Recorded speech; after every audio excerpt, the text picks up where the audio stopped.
Ayla's hearing was extremely sensitive, so she could hear well, although it was a strange sound. When she looked at him from the corner of her eye, she saw that he had a sad face. His face clearly showed what he was thinking. Is it okay to keep this little girl locked up, even though she likes to go out like this? What are you thinking? Ayla pretended not to hear and concentrated on putting the sandwich in her mouth.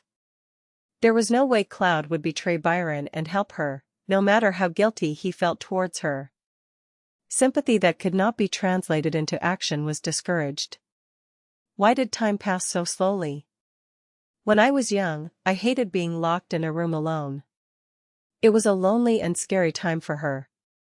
But that moment always came back too quickly. But what now? He wanted to go back to his room as quickly as possible and find out what that hidden space was, but time was not passing. Even as she ate dinner and left Laura to tend to her hair, Ayla felt impatient at the lack of time. It's already done. Your hair looks beautiful today too. I'm sure the teacher will be proud. After finishing her work, Laura put down the comb and said, "That meant liberation at last." "Thank you, Laura. So hurry up and lock me in this room." When Ayla expressed her gratitude without even thinking about it, Laura responded with a soulless voice. "You are welcome." It was a conversation that was indistinguishable from usual. Laura opened the trapdoor and went down the ladder. Shortly after, the sound of the hatch closing was heard. Ayla, who was lying on the floor with her ear against the door, sighed as the sound of Laura's footsteps disappeared completely. All his time was passing. Let's investigate here first. He approached the north wall and observed it with a lamp. It was just a simple stone wall and did not have any decoration. There was usually some sort of device attached to a secret space, a patterned brick, or at least a torch holder. However, it was a monotonous wall where nothing could be seen. I thought there must be something there. Maybe it's my mistake. For some reason, steam was escaping. She hoped she could find something, but there were no clues. But she couldn't give up yet. There must be some reason. Otherwise, there would be no difference between the inside and the outside. Ayla was sitting cross-legged on the floor, resting her chin on her right hand and staring at the wall. I wanted to find something unique anywhere. He stared at it with his eyes wide open until they stunned him, but he didn't see anything different. It was time to ask himself if he should give up. The distance between the stones seemed to be a little wider than in other places. Maybe they made a mistake during construction. Still, if there was any difference, it was something that should not be ignored. An adult wouldn't have been able to fit a finger into that small space. It seemed like he would have to use a dagger-like object, but fortunately, since he had the body of a girl and slender fingers, he was able to insert it. Ayla inserted her finger into the gap. His skin stung a little as he brushed against the stone wall, but he held on and dug his fingers deeper. Shortly after, he felt something catch on his finger. And at this moment, the stone wall opened with a clicking sound. It seemed as if he had pressed a button that opened a hidden door. It's interesting. She had studied many secret places, but this was the first time she had seen a secret place like this. It seemed to be the way of life of ancient people. He shined the lamp he had placed nearby on the open wall and couldn't help but look disappointed. This was because all sides were blocked. It looked like a secret safe, not a passageway. The only thing inside that safe was dust. No. It's still too early to be disappointed. There is also a wall on the other side. He thought as he closed the open door again. Perhaps because it was made of bricks, the door was quite heavy. He could barely close it by pushing it with all his strength. It was so difficult that sweat beaded his forehead. After finding it once, he was able to find it again without much effort. It was a little different from the north wall, but once he got the hang of it, the wide gap quickly became visible. And this time, when Ayla pressed the hidden button, the door opened with a rattling sound. I found it. Ayla couldn't help but smile as she looked at the open wall with the lamp.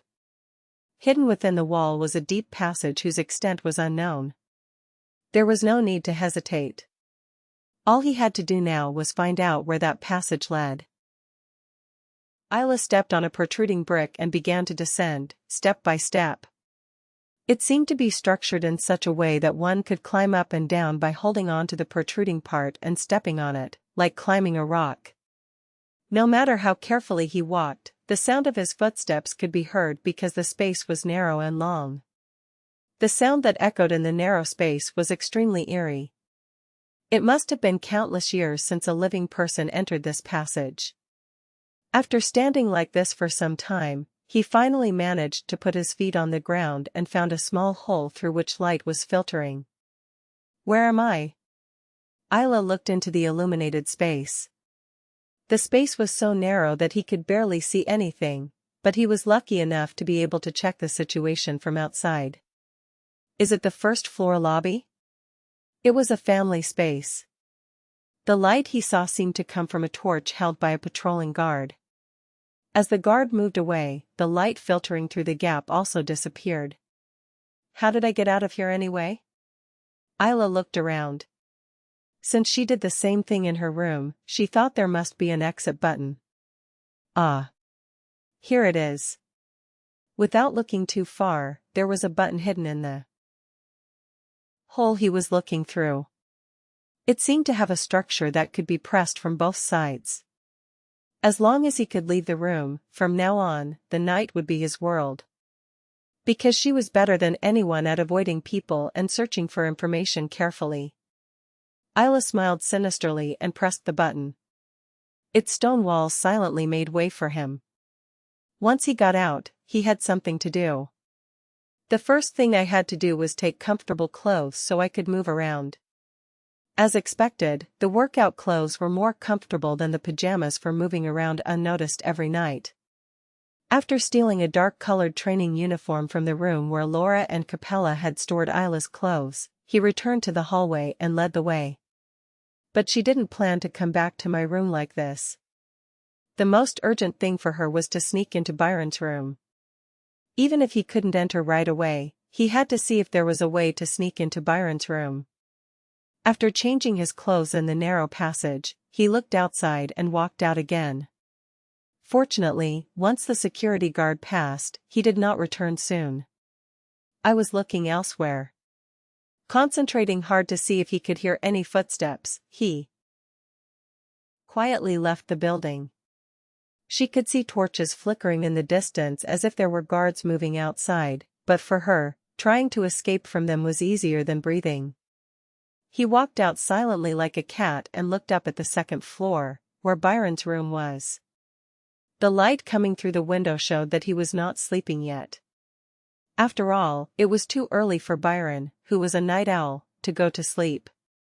I was sure he was drinking profusely. By coincidence, there was a tree with thick leaves in the perfect position to spy on Byron's room. Ayla easily climbed a tree, hid among the leaves, and looked into the room. As she expected, Byron was drinking wine, dressed in a silk robe and barefoot. His red hair was soaked with moisture as if he hadn't dried it yet, and his eyes were cloudy from how much he had drunk. Ophelia.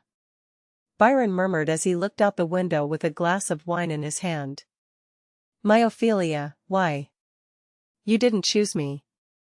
Byron, who was very drunk, stared into space with a pitiful expression. It was as if he was looking at Ophelia, who wasn't even there. And Ayla, who was hiding and watching the scene, clenched her fists. If it were possible, he would want to destroy that mouth that pronounced his mother's name. It was not a name he dared to use in that dirty language.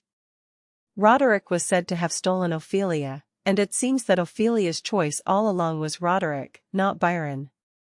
The very expression of taking Ophelia, who was not an object, and being taken away again was uncomfortable, but as Byron put it, he never had Ophelia in the first place. Well then. As expected, it seemed that Byron had intervened between Roderick and Ophelia, who were in love with each other.